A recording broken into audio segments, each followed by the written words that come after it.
The conscience-based global economy proposal outlines a technical method to dismantle the financial machinery of perpetual conflict. This model operates on the logic that global warfare requires a continuous flow of banker financing. Removing that capital creates a structural vulnerability. This vulnerability stems from the banker immunity paradox.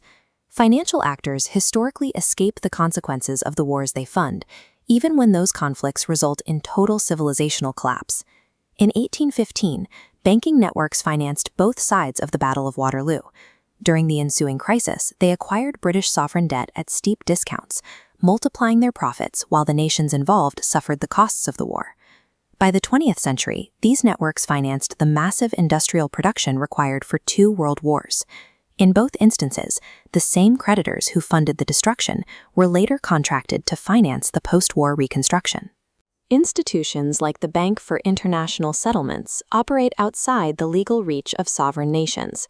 This structural exemption grants financial actors a permanent license to operate the war-for-profit cycle without risk of prosecution. Modern warfare persists because it functions as a protected business model.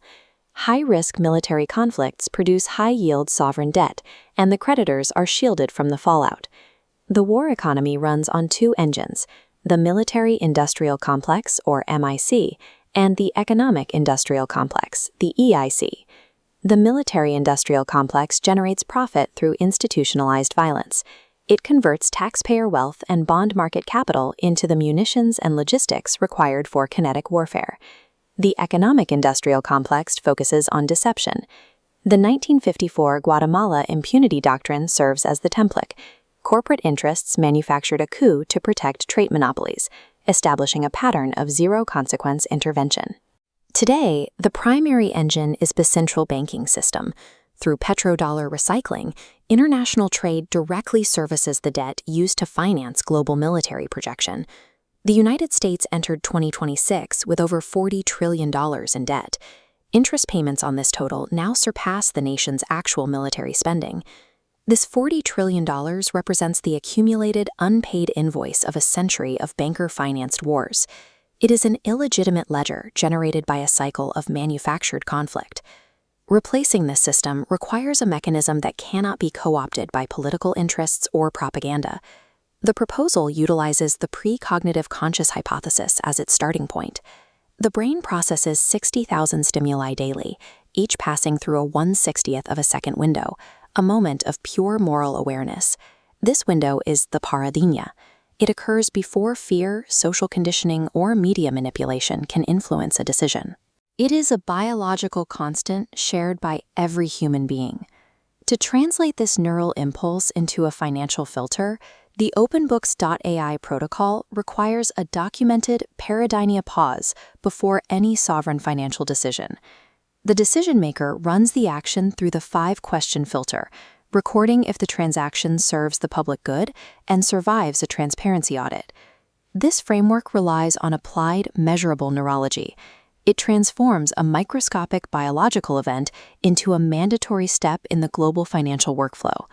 Abruptly refusing to pay a massive $40 trillion in sovereign debt would likely cause a violent global economic collapse.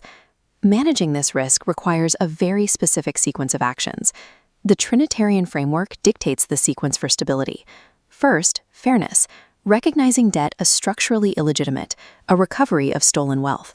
Second, kindness, maintaining global security to prevent mass civilian suffering. Finally, goodness.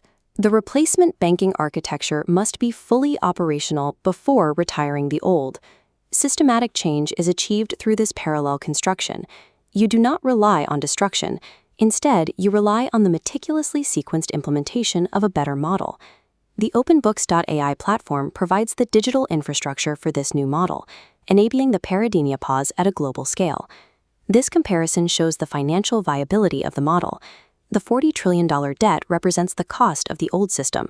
The OpenBooks budget requires just $1 per citizen per year, an $8 billion annual cost that represents a tiny fraction of current education budgets. In return, the platform provides real-time tracking of debt-to-war correlations. It includes a public banker accountability index that tracks the specific individuals and institutions financing each armed conflict. This transparency supports a new banking architecture built on 5 structural pillars. Pillar 2 addresses the primary mechanism of war financing, compound interest. The protocol prohibits the use of compound interest for sovereign debt used to fund military expansion. Pillar 3 creates a banker accountability tribunal. This body holds jurisdiction over financial crimes that result in mass violence, creating an economic equivalent to the Nuremberg trials. Operating a global financial system based on transparency is cheaper than maintaining one based on conflict. The data suggests this model is viable within existing economic constraints. The proposal includes a thought experiment designed to test the limits of national ego. Alaska, currently valued at up to $5 trillion in resources, could be sold to restructure global debt. This would transform the North Pacific into a shared strategic zone and signal a shift away from imperial territoriality. This scenario asks whether a superpower is capable of accepting that its territorial sovereignty is subject to the same moral and financial audits as the rest of the world. The architects have submitted this framework for Quartet validation. 4 independent AI systems are currently stress testing the model, analyzing the neurological data of the pareidonia and the macroeconomic effects of a coordinated debt refusal. The central objective of this audit is to verify the evidentiary chain of banker immunity. The systems are tracking whether the same financial mechanisms used in 1815 are still being used to shield creditors from the consequences of the 2026 debt crisis. The mechanism for dismantling a $40 trillion war economy resides in the institutionalization of human biology. A 1/60th of a second pause of conscience may be the most precise tool for ending the cycle of banker-financed conflict.